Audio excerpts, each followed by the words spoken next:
couple of years ago, I walked in on my wife Laura and her coworker Henry, the same guy she'd promised there was nothing going on with. Same guy we'd had not one, but 4 different fights about, especially after the Christmas party. Someone shared a picture on their socials with the 2 of them slow dancing. She had insisted and sworn that nothing was going on, and yet here he was with his tongue down her mouth. It feels strange to be in a moment like that, where you know there was one distinct life before and a separate life after. But in that moment, all I could focus on was the sweat bead on his brow and his hand on her chest. Part of me wanted to cry, but another part of me wanted to fight. The fighting part won. I ended up beating Henry within an inch of his life. He got a jaw fracture, a concussion, and lost 9 teeth. It took 3 men to pull me away. Next thing I know, I'm in county jail. It was a fast trial. I took a guilty plea. The judge acknowledged that I had no prior record and that it was an emotionally charged situation. Despite that, he couldn't condone vigilantism. I got a 3-year sentence with the possibility of parole after 1, and of course, a restraining order. Needless to say, Laura is now my ex-wife, and I found out how expensive a divorce can get. I could write a whole book about my experience in jail, but what I want to talk about is what happened after that first year. When it was time to review my options, I was asked to stand in front of the parole board. 5 people who were to decide what to do with me. I'd behaved. I'd showed up for the anger management classes. I didn't have any beef with any of the inmates, and I kept to myself. Odds were on my side. After reviewing your case, we see no issue with proceeding as intended, they said. Do you agree to the terms of your parole as outlined in the agreement presented by the board? Yes, I do. Have you been given the opportunity to properly review the conditions with your legal counsel in a timely manner? Yes, I have. Then, unless anyone has anything to add, I think we can proceed with... One of the board members on the far right raised a hand and looked at the others, waving their fingers a little for attention. Miss Wells. She was in her mid-30s, African-American with a bright smile and square glasses. They all turned to her. She was a little younger than the others and dressed in more expensive clothes. Sir, are you aware that this parole is scheduled for the next 24 months? Yes, I am. Have you been informed that there is an option for a suspension of the last 14 months of sentencing? That made me raise an eyebrow. I looked over at my lawyer. He shrugged at me. Turning back to Miss Wells, I shook my head. No, I haven't. Interesting, she said, looking at the others. Very interesting. There is an option for a 10-month parole, but with alternate provisions and requirements. Have you not been given the opportunity to review this? No, I have not. We'll rectify that. The conditions of my parole were pretty bog standard. I couldn't procure a firearm. I was to submit to random drug testing, not to associate with criminals, reporting to my parole officer, that sort of thing. It was scheduled for 24 months, but I was given the opportunity to start a 10-month program once I'd had time to review the alternate conditions. They handed me a folder and shoved me out the door. At first, I was just happy to be out, but after a couple of weeks, I realized how the odds were stacked against me. My parole officer didn't give 2 shits about the context of my incarceration. A felon is a felon. I was on the same level as drug dealers and gangbangers. You don't get special treatment for being nice. They just look you in the eye a little longer. I was having trouble finding a stable job. I was barely holding on to a part-time thing at a gas station and sleeping in my car in the church parking lot. And yeah, I wasn't my best self. I kept seeing Laura living the high life on her socials. She wasn't dating Henry or anything. Their connection meant nothing. That somehow made it worse. But looking at Henry's scarred chin on his LinkedIn profile, I can't say the fucker didn't deserve it. The 10-month program they'd offered me was called the Pilot Enhancement Scheme. I'm not one to walk right into something named scheme, so I read through the folder cover to cover about 3 times over. It sounded a little too good to be true. The Pilot Enhancement Scheme was supposed to be this experimental program that allowed the state to invest less resources to monitor and control paroled inmates. I'd still have to submit to random drug tests and I still couldn't carry a gun, but there were certain improvements. I didn't have to physically check in with my parole officer more than once a month, for example. But I had to agree to an external monitor device. That's where things got murky. It was called the Compound Wave Pattern Control, or the CWPC. This little electronic thing you kept behind your ear, no larger than a hearing aid. It came in 6 different colors, including transparent. It had a wireless charger and had a 20-hour battery life, but it wasn't entirely clear what it actually did. I remember lying in the back of my car, balancing my phone on my forehead, trying to read in the dark. I read the same sentence 10 times over, but it didn't make any sense. The CWPC monitors corrigible intentions and suggests alternate action patterns in accordance with provided guidelines of good personal conduct parameters. This is done through a mild and reversible external wave stimulus. The fuck does that even mean? I scheduled a meeting with Miss Wells from the parole board, the one who'd suggested the scheme to begin with. She'd given me her number, allowing me to ask further questions about the enhancement scheme. Not only were questions allowed, they were encouraged. I could schedule a meeting with her instead of going to a parole check-in, so it was a win-win. I met Miss Wells downtown on the 3rd level of a small office building. I kind of forgot that she had an elected position, meaning she was in no uncertain terms, a politician. That made me more nervous than the stupid tech jargon. You can trust a nerd with specifications. You can't trust someone with smiling posters of themselves plastered on the wall. She was short, reaching no taller than 5'1". I think her small stature served her. It made her less imposing. You don't want someone scary to offer you strange tech. As I entered her office, she walked over to shake my hand. "Right this way," she said, "and thank you for your consideration." "I haven't agreed to anything." "Oh, I'm sure you will." She showed me the CWPC. It really did look like a hearing aid. The thing was so light that I was scared to pick it up. Who knows how much something like that even costs? Miss Wells clapped her hands together and sat down on top of her desk like a cool youth pastor. "Isn't it handy?" she said. "I'm sure you've read the specs already." "What does it do?" "Why don't you try it on?" I looked at it and shook my head. She picked up the CWPC and held it out to me, giving me a knowing look. "It's not dangerous," she said. "Yes, it's a pilot program, but the results are astounding. You'd have to get struck by lightning for this thing to bother you, and by then, you got bigger problems." "So it's not dangerous?" "You tell me." I picked it up and turned it around. Putting it to the back of my ear, I could feel it slotting into place. There was a little startup beep, and that was that. I couldn't feel a thing. "Now what?" I asked. "Now it's monitoring, that's it." "So it's a camera?" "No, it's all local like a filter. We're very serious about client privacy, as outlined in the extended agreement." "If you wouldn't mind, please talk like a real person." She snorted at that and adjusted her glasses. "You want real? All right, let's talk real." She got off her desk and looked up at me, pointing at my ear. "That thing will get you off the hook in 10 months. You can't break it, you gotta charge it. But if you sign the papers and walk out of here with that thing, today, you're gonna notice that life will be a whole lot easier." "What's the catch?" She rolled her eyes. "Raise your hand." I did. "Now think about hitting me." I put my hand back down, but she grabbed my arm and raised it, putting me back in the same position. "Think about hitting me," she insisted. "Don't do it, but think about it." I did as Miss Wells asked, sort of. I thought about pushing her away because she was annoying. But something took hold of my conscious thoughts. The moment I thought about pushing her, a black square blinked in the top right corner of my eye, and my vision shifted. There were flashes of images. Each one went off in my head like a gunshot. I saw Miss Wells falling and breaking her foot, screaming on the floor.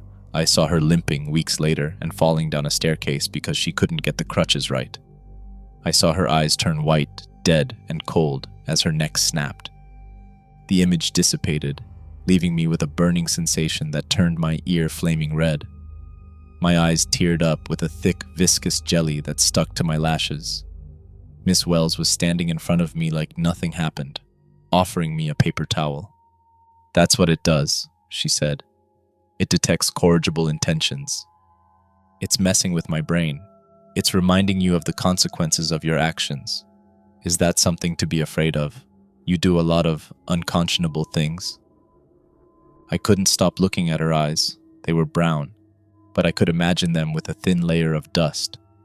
Her head looked different with a broken neck. I shook my head and felt an ache, maybe a sympathetic pain from what I'd seen. "I suppose I don't," I said. "And it's only 10 months. That's all there's to it." I took the deal. First few days with the CWPC went by with no issue, to the point where I thought the thing didn't even work. It wasn't until I got stuck in traffic on my way to work that I got another jolt. I was getting frustrated with the driver ahead of me, and it triggered the machine. I got the same flickering black square, and this explosive head noise with every image shown to me. It all played out in front of me in the space of a breath. I saw the driver, an older man and his teenage daughter, trying their best to cut a yellow light to get away from me. They ended up getting T-boned by a Mazda and a Jeep. I saw firefighters trying to pull them out of the wreckage. There was fire and crying and screaming. A woman scraping her knees against the asphalt, clutching a cross around her neck and screaming at the top of her lungs that the devil took her baby. When I came to, I slowed down. There was no wreckage. I was still muttering that woman's words. "Devil took her baby." I wiped the eye jelly with my sleeve as I felt my ear flaming up again. The effect was painful, but I couldn't deny that it calmed me down. It put things into perspective how a little road rage could destroy lives far beyond my own. I had to stay in control. Device or no device, I had to be careful. That was pretty much the worst of it. I could feel it flare up a couple of times over the next week, but nothing quite like that. It almost triggered when I cut in line at the supermarket, but I managed to step back before it went off completely. I got away with a warm ear and an apology. I thought it might go off when I watched the Timberwolves game with some guys from work, but the device didn't react at all. It seemed to be able to register the context of emotional reaction to a game differently. All in all, I was pretty happy with it. I could go 10 months with it, no problem. With a little more leeway and a little more freedom, I was able to get some more hours at the gas station. Not much, but enough that I could afford a motel room. No more sleeping in the car, but I had a long way to go before I could get an apartment. Most days, I'd forget I was even wearing the CWPC.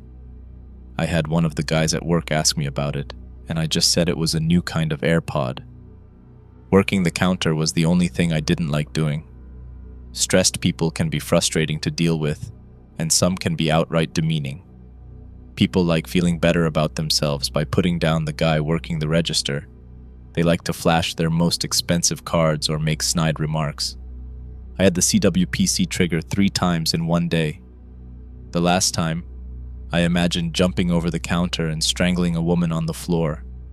I saw the whole chain of events, leading all the way up to her family crying over her picture as her closed casket was lowered into the earth. The moment I came out of it, I almost broke down in tears.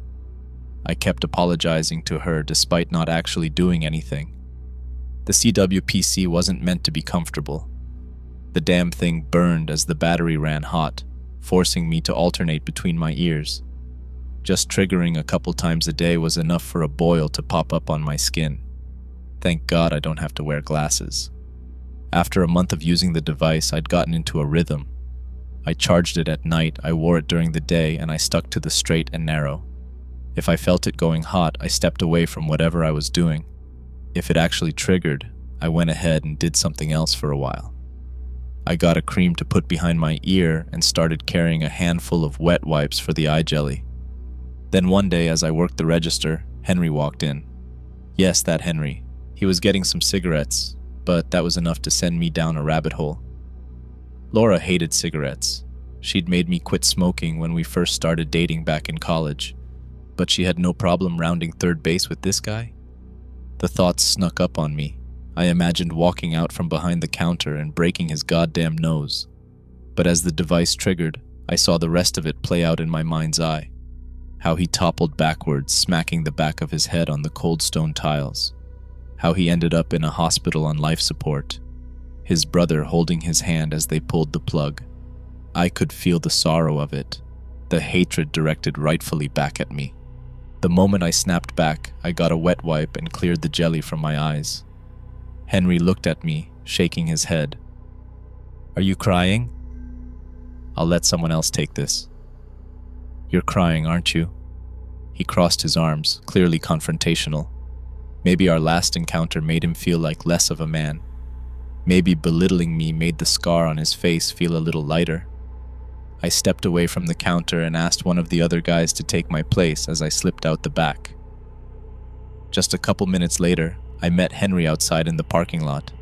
The CWPC was on the edge of triggering again, but I did my best to stay calm. As long as I didn't look at him, I was fine. I could think about nice things. Purring kittens, grass beneath my feet, serene blue sunflowers swaying in the wind. "Don't think you can take me when I ain't got my pants down? I don't want any trouble." "I ain't here to get you in trouble," he said. "I just want you to know you're a bitch." "Yeah, fine, a bitch." The back door clicked. The thing is on an automatic timer and I'd been out a little too long. I'd left my keys on the counter by the register. I'd have to walk back around, but Henry was in the way. I tried making a wide turn, but he cut me off. "Man, prison did a number on you, huh?" "I'm just trying to work, man. I think we've got some unsettled business." He raised his fists, but I shook my head. He was clearly looking for a fight, and I couldn't risk it. I looked up at him, met his eyes, and felt the CWPC firing up. "What's it gonna take for you to let me go back to work?" I asked. "How about I beat the shit out of you?" The CWPC triggered. The black square flared up. I could see myself sweeping his leg and putting my foot on his neck. There were more images of him getting taken into an ambulance, but that just didn't seem to invoke the same kind of emotional response in me. It wasn't powerful enough, so it switched gears. The black square doubled in size, instead showing me a kid across the street seeing me kill this guy. This kid would be destroyed. He'd lay awake at night. He'd be in endless therapy sessions. They called him Murder Boy as he played on the swings. That seemed to get the reaction it wanted from me. I didn't want that. I didn't want any of that. The moment I snapped out of it, I almost took the device off. I could take it off for a couple of seconds to wash my ear, but any more than that and it would alert my parole officer. This time, I wanted to chuck it into the parking lot and piss on it. I got another wet wipe and cleared my eyes, just in time to see Henry's fist coming down on me. It hit the CWPC straight on. First thing that came to mind was that one thing Miss Wells had said. You'd have to get struck by lightning. Well, it wasn't lightning, but it was a fistful of knuckles with 2 thick silver rings. And they broke the battery. The gadget made a popping noise, leaving me with melting plastic and sizzling battery acid on my skin. I tried clawing at it to get it off, but it ended up burning my fingers. I stepped away, screaming, and I saw his face shift. He knew he'd fucked up. It was one thing to take a swing at someone. This was something else. One of my coworkers came running as Henry took off. The one good thing to come from this was the fact that I could finally let my emotions out. I could act like an idiot without having a nanny cam burn through my mind. So I gave Henry the middle finger, and I raised my voice to tell him what to expect next time we meet. I had every intention of making a threat. I stopped before I got past the first syllable. My right eye was twitching, and I could see the outlines of a black square. I didn't even have the CWPC anymore. I had to schedule an extra meeting with Miss Wells to get a new device. I wanted to press charges against Henry, but there was no camera on that side, and I wasn't even supposed to be near him to begin with. Bringing litigation into this was inviting a boatload of scrutiny, and he'd have the jury on his side. It was a pointless fight, even if I'd win, much like what went down in that parking lot. Returning to Miss Wells, I had to wait in line. There were 2 other guys ahead of me. One of them was this rough-looking skinny dude with a crudely drawn cartoon tattooed on his neck. He kept looking up at me, at my ear, specifically. "They got you with the butterfly eyes?" "The what?" "Butterfly eyes. You got the burns." "Why you call it that?" "Chaos theory, man. A butterfly flaps its wings. There's a hurricane in Tokyo. We get to see that. Butterfly eyes. He pointed to his own ear. The skin around it was patchy and rough, like the scales of a lizard. Done the program 2 times, he continued. Makes you crazy. Then why you keep doing it? I told you, he smiled. I'm crazy. When I finally got to see Miss Wells, I showed her my ear. The burns were pretty bad, but I'd put on a salve and some surgical tape. I couldn't sleep on that side, but apart from that I was doing all right. She didn't seem all that convinced. We can get you a new one, but I think you're going to need some time for that to heal. You're kicking me off the program? Not at all. You're enrolled. Consider this downtime. Give yourself some time to adjust. Let's say 2 weeks. All right? That's all right with you. It's all right with me. Good, good. She nodded as she closed a folder, inspecting my signature on the last page. As she put it away, and I got ready to leave, she crossed her arms and gave me a knowing look.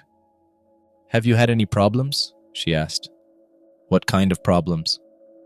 Since the CWPC broke, she clarified.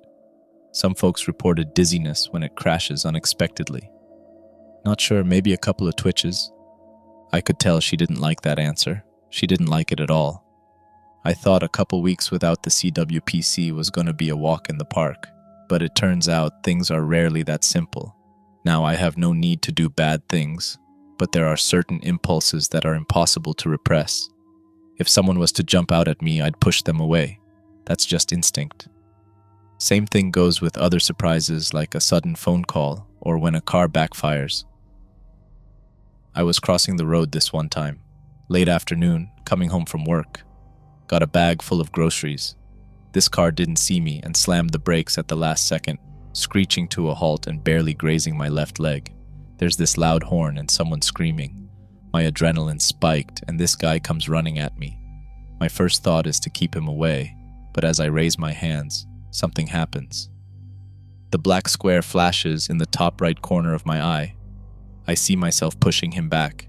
He stumbles into oncoming traffic, getting run over by a sedan. Blood on a broken windshield as a mother of 3 gets out of her car, crying for help. A boy in the back seat sees brain matter for the first time. As I blink, the image dissipates. My hand shoots up to my ear, feeling the empty space where the CWPC used to be. My ear feels warmer as the man helps me to my feet, apologizing profusely. The effect was still there, despite the gadget being reduced to dust. After that encounter, it triggered more often, not just when I got nervous or angry, but pretty much whenever I did any deliberate action. It could trigger when I buttered my toast in the morning, giving me a vision of me getting electrocuted. It could trigger in the shower, showing me slipping. But the worst was whenever I was out among people.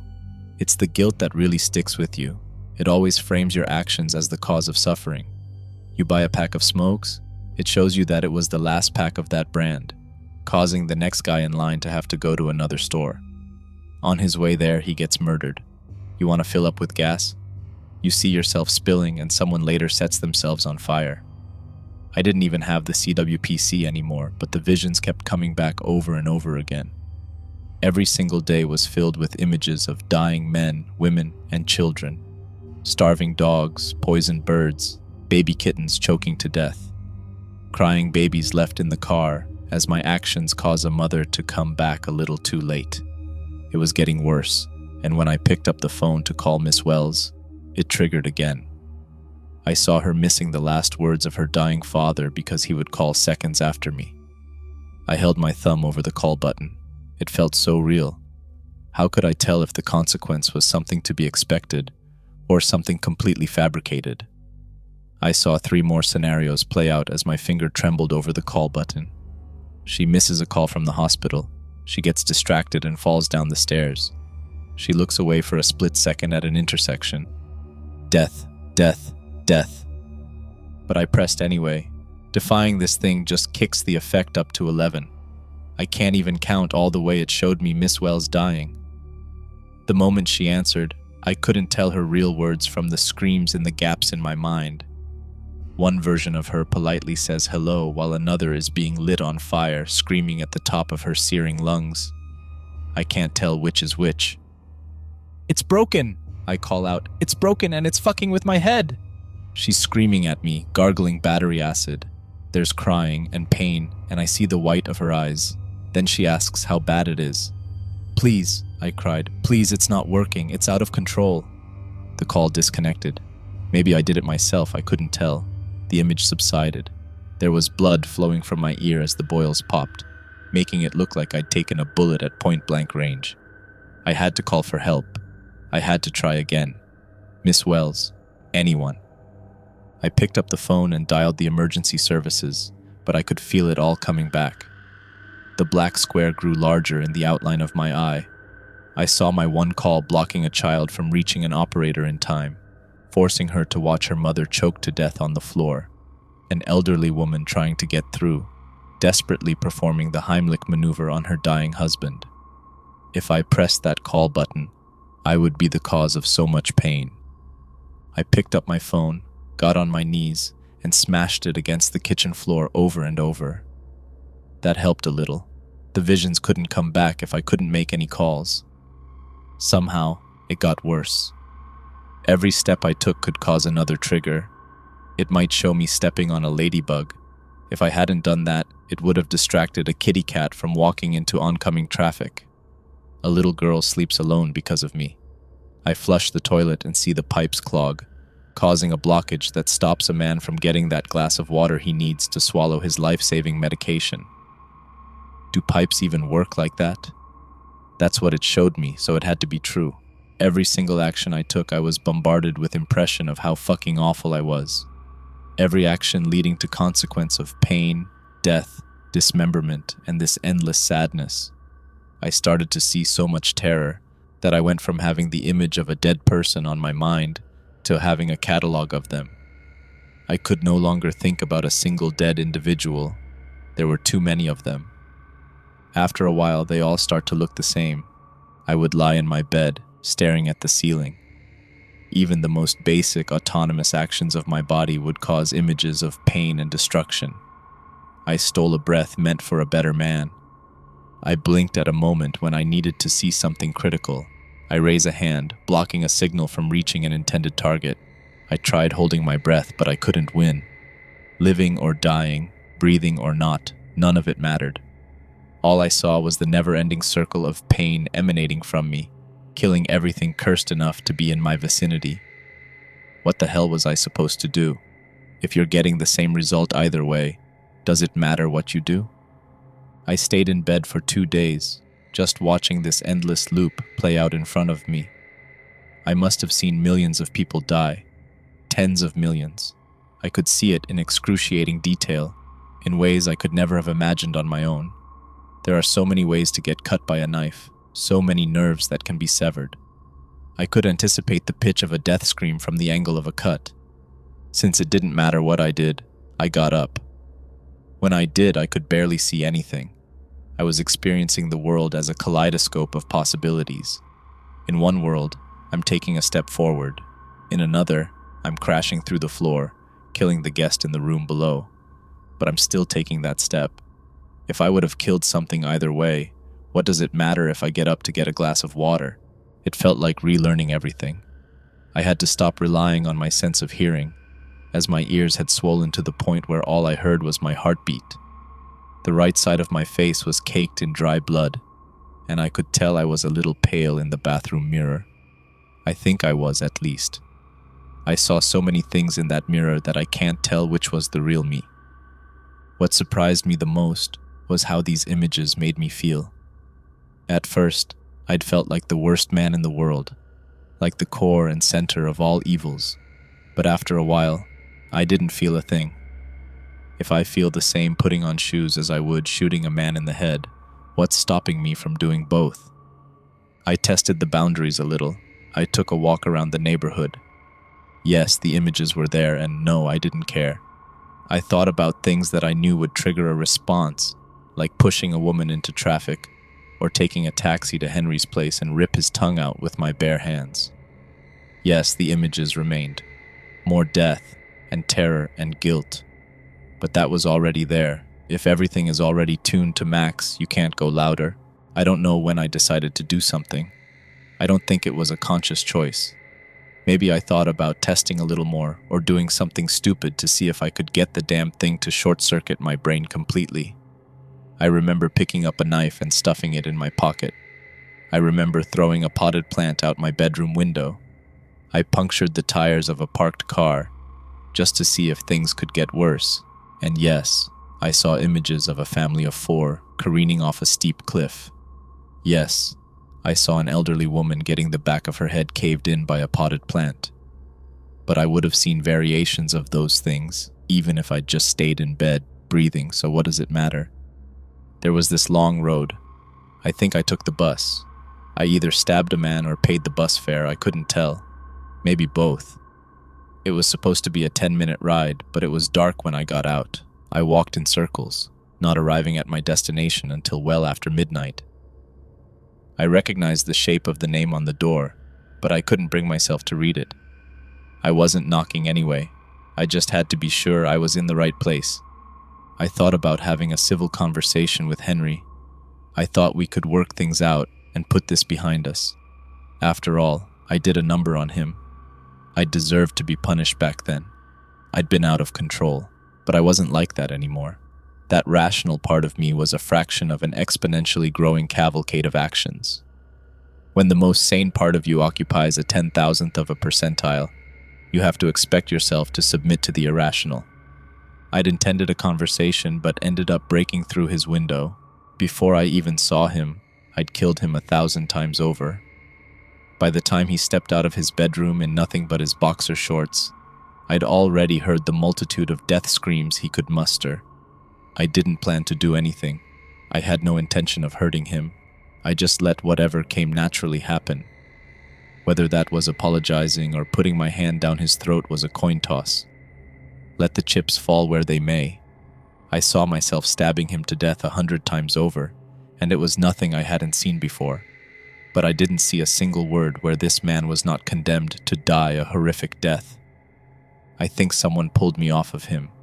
There was this pain in my arm, and I was having trouble breathing. I was face down on the ground. Strange red and blue lights illuminating new corpses with every rotation. I think Miss Wells was there too. There was a man in a white coat with a scalpel. When I didn't see him stabbing himself to death with it, he was being instructed to do something to me. I was given a tranquilizer. When I woke up, I had this awful ringing noise in my head. The right side of my face was burning, and I couldn't hear anything. I was lying on the side looking at a hospital room. There were no images, no screams, just me and Miss Wells. I couldn't hear her speak, so she wrote something on a tablet. Her hands were trembling, and I could tell she'd been crying. She spelled out an explanation as simple as she could. I had done something bad. They had to remove my right ear and puncture my eardrums. I was going to be okay, but things were going to get complicated. I had a couple of false alarms as my ears healed. I would imagine seeing that black square, but I never really did. I was so used to having my head occupied with things that weren't my own that it was strangely empty without it. Sometimes I had this feeling in my gut that maybe I was still stuck inside one long vision, and that I'd snap back to whatever moment triggered it. Maybe it was that meeting with Henry in the parking lot. I don't think they were allowed to continue with the scheme. They'd had hiccups before, but never anything like this. There was a settlement, an agreement, and I relocated to the West Coast under a new name, far away from prying eyes and curious questions. Funny how beating a man up got me a year, but killing him didn't cost me a day. Nowadays, you can see me walking down the street like anyone else. I go to the park to watch the seagulls fight over French fries. Hush money runs deep, but there's nothing for me to do with it. I want nothing. There's this part of me that's completely blown out, like they took a piece of me and left it on the floor somewhere. I don't turn my head when I hear a crying baby, and I barely slow down when the lights turn red. I cut in line at the store. I smoke in crowded spaces. I don't care. I can't care even if I wanted to. You can't see guilt through a butterfly's eyes.